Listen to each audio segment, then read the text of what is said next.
तालुक्यातील सावित्रीबाई फुले सावरगाव येथील सार्वजनिक वितरण प्रणाली अंतर्गत चालणाऱ्या स्वस्त धान्य दुकानामध्ये गंभीर स्वरूपाचा गैरव्यवहार होत असल्याचा आरोप करत ग्रामस्थांनी तहसीलदार आबा महाजन आणि जिल्हा पुरवठा अधिकारी यांना निवेदन दिले आहे।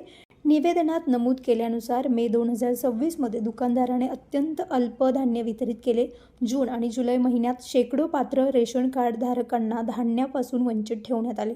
तसेच ई-पॉस मशीनवर अंगठ्याचे प्रमाणीकरण घेऊन धान्य न देणे, बोगस अंगठे वापरणे आणि शासनाचे धान्य परस्पर ट्रॅक्टरमध्ये भरून इतरत्र नेल्याचा गंभीर संशय ग्रामस्थांनी व्यक्त केला। या प्रकरणी e-POS machine data, stock register आणि धान्य वाहतुकीची सखोल चौकशी करून दोषी दुकानदारावर फौजदारी आणि प्रशासकीय कारवाई करावी। तसेच वंचित कार्डधारकांना थकीत धान्य तात्काळ मिळावे अशी मागणी अमोल पवार, महेश भुसारे, नारायण पवार, पंकज जाधव यांच्यासह असंख्य ग्रामस्थांनी निवेदनाद्वारे केली आहे। Bureau report Sachin Wakhare, Yeola.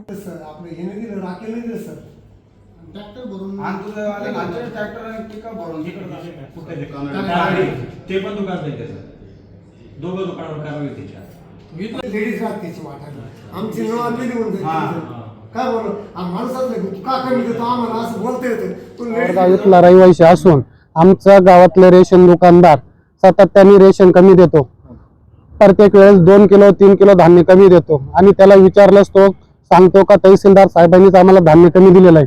त्याच्यामुळे हे तहसीलदार साहेबांनी आमच्या गावाला पूर्ण धान्य साठा उपलब्ध करून द्यावा व आमच्या गावाला संपूर्ण गावाला रेशन सातत्याने व जेवढं त्यांच्या हक्काचं आहे तेवढं सतत मिळावं ही तहसीलदार साहेबांना आमची काळजीपूर्वक संदर्भात आम्ही तहसीलदार साहेबांना निवेदन दिलेलं आहे। आम्हाला आमचं रेशन भेटलं नाही तर आम्ही उपोषणाचा पण त्यांना इशारा दिलेला आहे। सावरगाव आणि सावरगावचे ग्रामस्थ अशी तक्रार घेऊन आलो तहसील साहेब समोर, आम्हाला रेशन हे मिळत नाही आणि ते बी टायमिंग तो देत नाही आणि देतो तर तो आम्हाला 3 किलो कमी देतो। याची तक्रार घेऊन आम्ही तहसील साहेबाकडे आलो। तहसील साहेबांनी तक्रार आमची मान्य केली। तुमची ही कामगिरी मी ही तक्रार पूर्ण करतो तर आम्हाला 2 दिवस तहसील साहेबांनी अवधी दिली। याच्यावर आम्ही तहसील साहेबांचे आभारी आहे। धन्यवाद। सावरगावचे योगेश पवार व सर्व ग्रामस्थ आज रेशन दुकानाची तक्रार घेऊन तहसीलदार साहेबांकडे आलो होतो।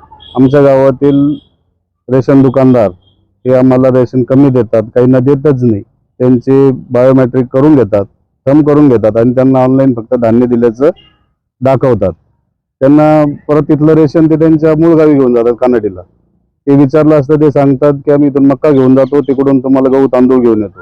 आम्ही तहसीलदार साहेबांच्या हे निदर्शनास आणून दिलं की यांचा गोडाऊन कुठं आहे, यांचं वाटप दुकान कुठं आहे, याचं रेग्युलर आणि व्यवस्थित वाटप झालं पाहिजे। तर तहसीलदार साहेबांनी सांगितलं की याच्यावर मी त्यांना अगोदरही नोटीस दिली आहे आणि त्याची परत अंमलबजावणी करून योग्य ती कारवाई करेल।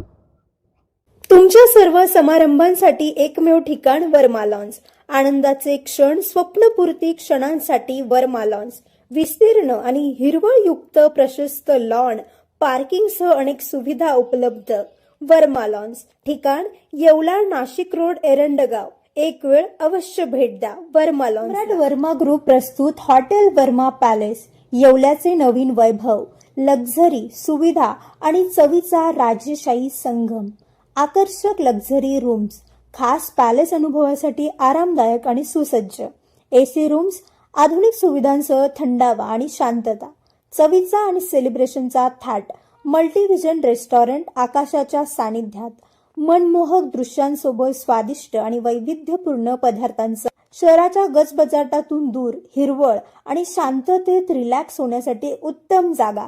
हॉटेल वर्मा पॅलेस, जिथे प्रत्येक भेट होते खास। आम्ही फक्त सुविधा देत नाही तर एक अविस्मरणीय अनुभव देतो।